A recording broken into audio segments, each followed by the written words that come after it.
on this beautiful Sunday morning. And thank you, Sharon, and the Spirit Band. Let's hear it for them again. You guys are really rocking today. Thank you. Rocking the house. The theme for 2026 is Open at the Top. The theme for July is Whole No Matter What. And today's topic is Who I Am Reflects How I Am. And Ernest Holmes offers this wisdom.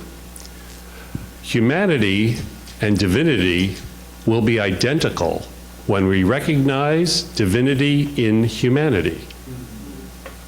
I think that bears repeating. That's humanity and divinity will be identical when we recognize divinity in humanity. We must learn to see through the apparent, to realize that at the center of every person's soul, God is enthroned. Compassion and caring are the ties that bind us together in mutual understanding and in the unified attempt to uncover the divinity in each other. Compassion is the most gentle of all human virtues, for it is the outpouring of the divine givingness through all. So please affirm with me. I honor the humanity and divinity in everyone I meet. Thank you. Thank you. And I'm very pleased to welcome our beloved Reverend Dr. Kathleen Johnson. Thank you, Frank.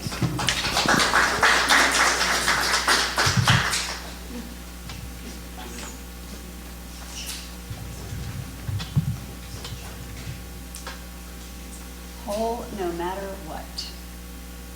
Is this turned on? Thank you. There we go. Whole no matter what. What a wonderful topic for this month. This idea of wholeness.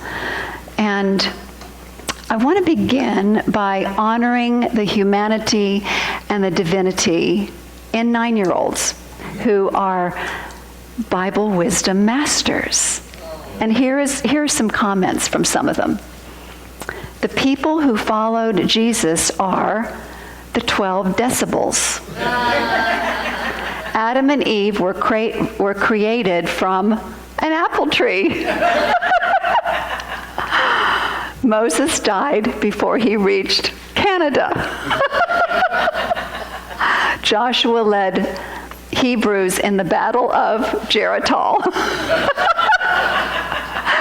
St. Paul taught holy acrimony, another name for marriage. Jesus was born, I love this one. Jesus was born in his mother's immaculate contraption.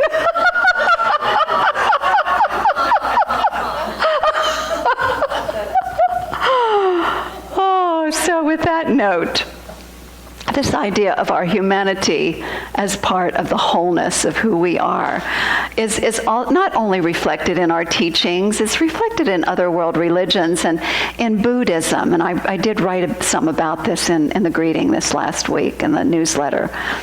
Wholeness in Buddhism is not the absence of difficulty or seeming imperfections or anything like that. In Buddhism, and notice how this reflects what we believe, it is the willingness to make room for the whole of life. The full range of human experience belongs within the larger life of the soul. The whole of human experience belongs in the larger life of the soul. Let's take a breath with that one. In Science of Mind, I remember when I first heard this, how it just reverberated through me back in 1990 when I started this teaching. When I heard you are already whole, perfect, and complete. Anybody else feel that reverberation when that was first said to you? The inherent wholeness of our being. Whole no matter what things appear to be. And so what I'd like us to do, just to really plant that and affirm that in our own consciousness, to just fill our subconscious mind with this truth. I'd like you to repeat after I make these statements, I am whole no matter what. So you ready? When you are struggling. No, I'm going to say when you're struggling. And you say, I am whole no matter what. When you are struggling. I am whole no matter what. When you are doubtful. I am whole no matter what. When you feel fear. I am whole no matter what. When you do something that is so embarrassing. I am whole no matter what. When you make a huge mistake. I am whole no matter what. When your mind is full of negativity. I am whole no matter what. All right, everybody get it? So we've given ourselves a really powerful affirmation so that we can stay in our wholeness no matter what, in that awareness of wholeness, because it's already there. So relationship is a powerful path to awakening to our wholeness, if we're aware of that. We're in relationship with everything, with ourselves, with Mother Nature, with each other. Everything is a relationship, and everything is an opportunity. It's an outpicturing of our consciousness. So it's an opportunity for us to go, interesting. So this is what I'm believing about myself, because I'm believing it about nature.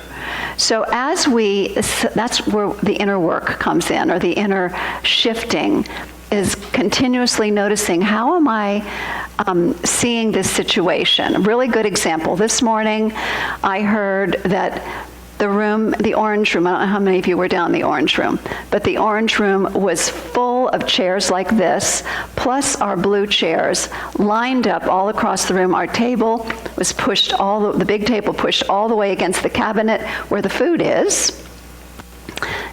Anybody try to move that table? It's really, it takes multiple people to move it. And so Jenny Stewart and her team, Marcia and Lisa, walk into the room. Can you imagine? And then they had done quite a bit of work with it, and they got some help from Sharon just to get some of the chairs out. But I know what happened with me. My humanity showed up in reaction. I'm like, really? This is really going on? They really left it like this for us to, I kind of went into my whole thing in my own head. And then when we were in the prayer circle, I remembered, Peggy had all of us contribute to the prayer. That's right. This is an appearance. This is another opportunity for me to see what's out picturing in my consciousness. My reaction was an opportunity for me to reclaim power from a belief that I had that things should be a certain way.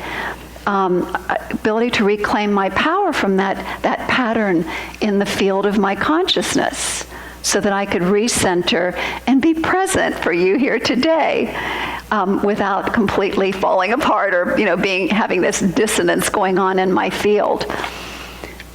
So that's the beauty of life. This whole design of life on planet Earth, this particular incarnation that we are taking, is set up so that we can grow. You have glitches that take place that help us to notice what's going on in our subconscious mind so that we can shift it. So relationship is a mirror. It allows us to see what's going on inside and then to shift. And that's what spiritual mastery is to notice our reactions, and then shift back into alignment with truth. Let's breathe.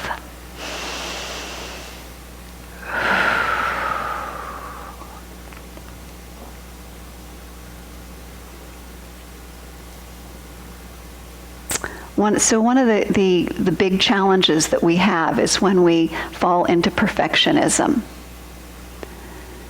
And we can become very hard on ourselves when we don't meet the standards that we set for ourselves.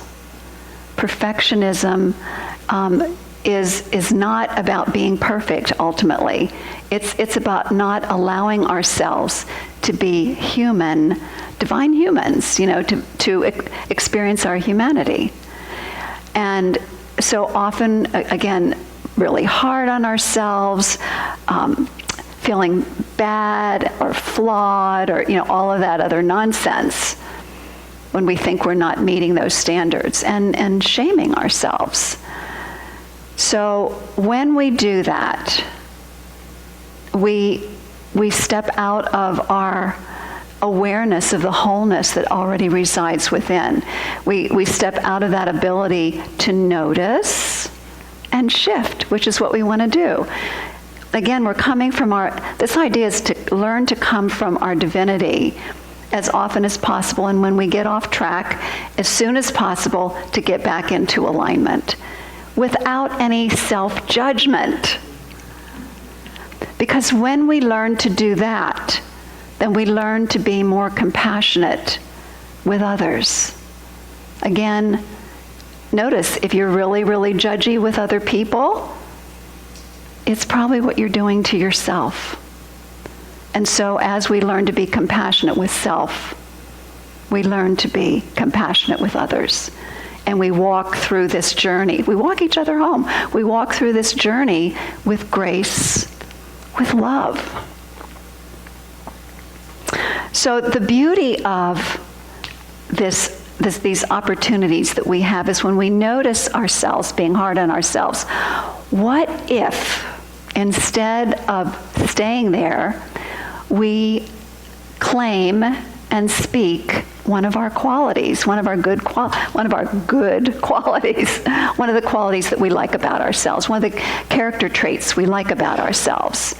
So if we do that, if we remind ourselves who we are, I'm good, I'm teachable, I'm willing to learn, I'm lovable, because all of us are ultimately lovable. As we remember those things about ourselves, what we do is we open our heart. We're able to admit our mistakes, like I did just a few moments ago. Admit our mistakes, learn from them, and then what that does, that creates more space for God to love us, for us to love ourselves, and for us to love others.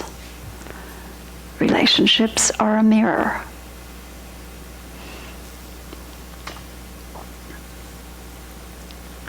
So the next thing that I wanted to talk about is, Ernest Holmes says the consciousness of wholeness is the consciousness of healing. And he also says there's actually no healing to be done. It's really about revealing the truth, this truth of wholeness. So the consciousness of wholeness is the consciousness of healing. So that's why when we start a spiritual mind treatment, it is a statement about the wholeness of God. God is all there is, whole, perfect, and complete. Omnipresence, omnipotence, omniscience, all these different things that we claim about God in spiritual mind treatment. And that wholeness, all love, all peace, all joy, all intelligence, all wisdom, all good, is who we are. That wholeness is inherent in our being. That beautiful idea then reminds us to see ourselves with God, to see through the eyes of God, and to realize that when we talk with others, it is God speaking with God. I love the namaste in the Hindu religion because that's what it is. The God in me bows to and honors the God in you. Let's do that. Turn to somebody and just say, namaste, the God in me bows to the God in you. Me bows to the God in you.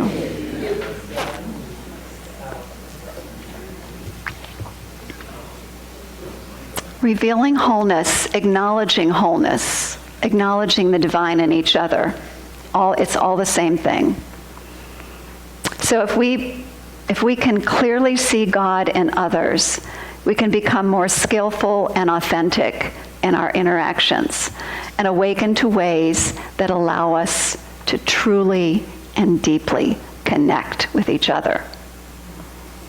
And we can come out of automatic past reactions by expressing deep regret for our errors and to relate with compassion. So, yes, regretting. I was just reviewing some videos of Dr. David Hawkins, who wrote the book Power versus Force, just reviewing them online.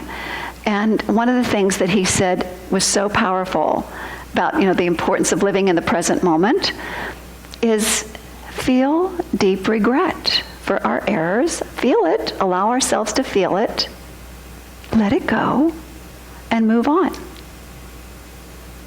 And then you can be in the now. That's really the principle of forgiveness. Forgiving ourselves, forgiving others, then coming back into the present moment. Let's breathe.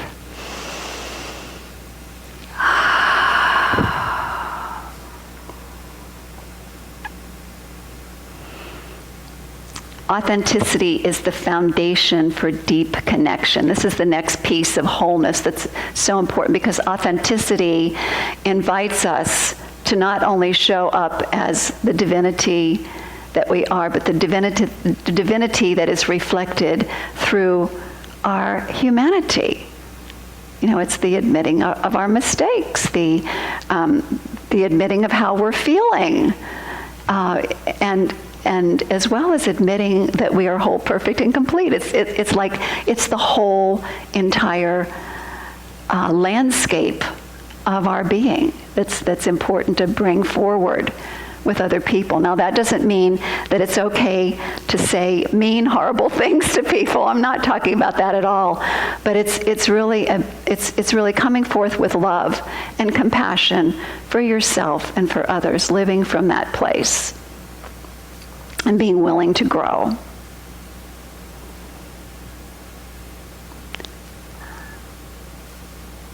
So being authentic is being willing to tell the truth of our experience as complex human beings. And that involves things like social justice and inequity and other things that are going on in our world. It means that we face that instead of withdraw into ourselves and pretend like it's not happening. It means that as loving beings, as beings of love, divine humans, that we participate in the greater and the broader spectrum of life and do our part to bring love forth in the world. Dr. Hawkins said something very profound that caught my attention. He came up with a whole scale of consciousness, levels of consciousness that were calibrated through muscle testing. And he talked about when we enter into the field of love, between 500 and 600. And our teaching is up in that 500 realm and beyond. And so many times when we come into this place of unconditional love, being these beings of unconditional love, and we just love everybody and love everything, he says we can become very naive and not be aware that there are times when we have to listen, and maybe there's something that someone or something that we don't want, that's not trustable, is not untrustworthy. And we can miss those signals if we're so deeply involved in unconditional love that we're also not tied into our intuition and aware that we are living in this particular existence that has people in all different levels of consciousness. So yes, we love everybody, but we are also very discerning, not naive, very discerning about what's important to do and be and show up as. So authenticity. Okay, so authenticity then has within it the root of vulnerability, intimacy, and relationship. And it does involve being willing to take our mask off and be who we are instead of showing up in a certain way. But really, and the whole thing about authenticity, it's a willingness to continue to be involved in self-discovery. Who am I in truth? when I take off all the masks? Who am I really in truth? So I have a final story I'd like to share. In 1978, a science teacher, a junior high science teacher named Patrick Moriarty, who lived in Rochester, New York, so in 1978 he was teaching his junior high science class, and they were talking about solar eclipses. And so he said, the next solar eclipse is going to be April 28th, 2024. Remember, this is 1978. It's going to be 20. Everybody circle that date. And he said, and we are going to meet on that date and enjoy the solar eclipse together. He did that not only with the 1978 class, he did it with every single class after that period of time. And then when 2024 arrived, he created a Facebook page inviting all of his students to come back, to come to where he was. And what he did is he purchased the solar eclipse glasses, plenty of them for everybody, and he got a catering service with the local pizzeria to cater it. And he figured, maybe a few students would come, and that's fine. Hundreds of them came. Hundreds of his former students. I mean, that's a long period. 46 years. That's a long period of time. Hundreds of his students showed up to enjoy the beauty of the solar eclipse, but even more, the beauty of their relationships with one another. The beauty of their relationships. The call of the eclipse and the call of relationship that happened because of his keeping a promise, a 46-year promise. Beautiful. I love stories like that. That's love unfolding. That's connection. So our apparent unwholeness then, Ernest Holmes says, is from not understanding the truth that we are already whole. Relationships are, no matter how challenging they are for us. They are a path to wholeness. It's so important to remember that. Through learning to notice what's being reflected and realizing it's related to our consciousness. Our reactions come from within, and that's something we can shift and change. Without being naive, still having boundaries and making good choices. And also embracing all of who we are allows us to see through the appearances to the enthronement of God within each other's souls. So let's turn within in prayer. And so my heart is just bursting with a deep love and caring for each and every person here and who join us online, embracing our whole spiritual community, all of humanity, this amazing experience called life, this universe, this beautiful presence of God that dwells within each one of us. Realizing it is just a beautiful awareness of wholeness. God is all there is. It's all God. Creator, creative medium, creation. All in all. God is all there is. And that wholeness, therefore, because this presence is indivisible, is everywhere in its wholeness. Right here where I am is the fullness of God, the wholeness of God. Right where everyone else is the fullness and the wholeness of God, as love, as peace, as joy, as good of every kind, intelligence, wisdom, humor. Just giving thanks for the humor of young children to uplift us and our own humor, our ability to enjoy this life And so I embrace each and every relationship opportunity as an opportunity to step more fully into my divinity. And I also accept more fully every little time that I react. It's okay, it's all good, it's all part of the journey. And so it is with a heart wide open, receiving this good as made manifest, understanding we are participants in creation. This word is creation unfolding. I therefore give my thanks for this manifestation, this alignment with truth, and I release this word to the action of universal law. And so I know that it is done. I let it be, and I invite us to accept it with a powerful yes. And so it is. Thank you. And now, Sharon Thank you, Kathy. and our beloved Spirit Band. Lovely.